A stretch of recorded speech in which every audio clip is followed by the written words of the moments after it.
Hi, I'm Chris Denari. As you know, this season has been interesting and challenging. To tell you a little bit about the team and what we can look forward to, here are two of the most recognizable Pacers, Larry Bird and Reggie Miller.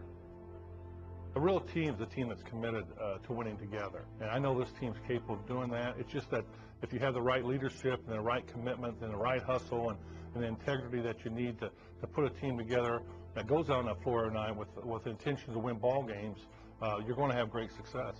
You've got two guys in the front office that all they care about, bottom line, is getting the job done and winning. And I know things might seem tough or be rough right now in Pacer Nation, but you always got to look at the silver lining and look at the big picture. And right now they're rebuilding to try to get back to that big picture. We feel right now that with some of the changes we made, we think that we're going in the right direction. And as the season progresses and going into next year, we're going to have the type of team that does all the things.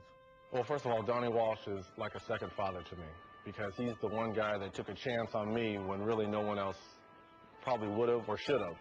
I think being in California where a lot of people don't know who you are and him going out on a limb, because when I was drafted, IU had just won the national champion, and obviously Steve Alford was a hometown hero, and that's what everyone was talking about, taking Steve Alford. And Donnie Walsh went out on a limb and selected me with all the boos. He stood at the podium with me and said, "This is my guy." And I felt that it was somewhat of a kinship for me. Me being a loyal guy, I had to give everything I had back to Donnie Walsh. So I knew what kind of a character of a man Donnie has always been. And I think really, like I said, when Larry Brown came in, he kind of took the Pacer game to another level. But when Larry Bird came in, I think he really taught us that we could really win it all because he was a champion. Actually, Donnie Walsh talked me into being the coach because I never thought that I would ever want to get in that position. But knowing that this is a model franchise and knowing Donnie for a number of years, I just thought I felt that I wanted to work for him and I wanted to do what I could possibly do to make this team get to the finals. And we had some success as a coach, and now going forward, I want to build the type of team that I know our fans will enjoy watching. And that's what it's all about, trying to give them another opportunity to get in the NBA Finals and give them a chance to win a championship. I think a lot of the support went to, obviously, Bobby Knight and IU, Gene Cady and Purdue, and obviously high school basketball was huge. But there wasn't really a big following for the Pacers, and that's when something clicked in my mind, because if they could have so much support for the high school and colleges, then I knew, and it's almost like, you know, you build it, they will come. I knew if we could build this up from the ground up, if we started to play well, that the fans would come around. Winning championships are not easy to do, whether you're a player, a coach, or in the front office. It's very tough, and you depend on a lot of people to do that. It's not an individual sport, it's a team sport, and you have to have the type of team that's willing to work together and sacrifice night in, night out to accomplish the goals you want to accomplish. None of them is easy. I can't really tell you which one, but I just know that every one of them is difficult in their own areas. But if I had to pick the easiest, probably a player, because the ball's in your hands. But it's interesting as a coach because you try to make your team play the style that you want to play, and in the front office you're trying to build a team that just play the way you want them to play, and that's what we're trying to do here.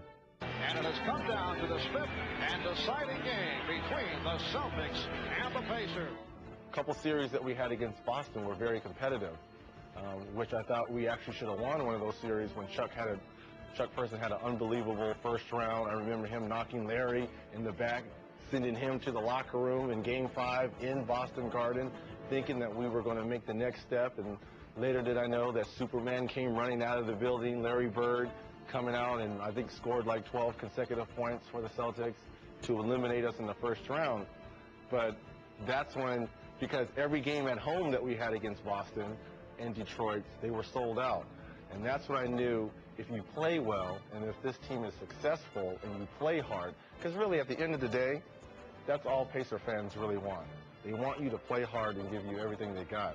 And I knew if we did that on a night in and night out basis, that we could have a packed arena. And those first round losses, I think, somewhat taught us how to win. Now, obviously, everything changed when Coach Larry Brown came in, few trades, and then I believe in 94, 95, really that was the rebirth of Pacer Nation, as I like to call it. And what you're trying to do is get the type of team in here that will commit themselves to be a winning team. It's not done overnight.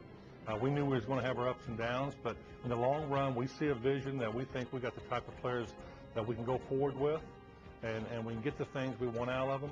And we're committed to winning. And if these players are not committed to winning, we will make more changes. Everything comes in cycles. Because when I first got to the Pacers in '87, '88, you know, like I said, it was half empty. No one really came around, and the interest wasn't very high. And just like in life, things come around in circles. And if I was at a Pacer game, or I was walking down the street in Indiana, and people come up to me and ask, you know, I'm not a Pacer fan anymore. First of all, I might shake them a little bit, because there's no such thing as a fair weather fan. Either you're with us or you're not with us. And you might be a little discouraged now, but deep down, you will always be a Pacer fan. So you've got to stay loyal, you've got to stay true, and like I said, it's a cycle, and it will come back. You just got to be faithful. Without the fans, you don't have a team, you don't have an organization, so they're very important. And that's one thing I've seen. I've seen a lot of great support throughout Indiana for this team. When the Pacers do well, we have great success. They follow us night in and night out. And when we go down a little bit, they get frustrated just like we do in the front office. But they know in the long run, we're going to be at the top again. Thanks for your support. Thanks for being a fan. We hope to see you at the next game.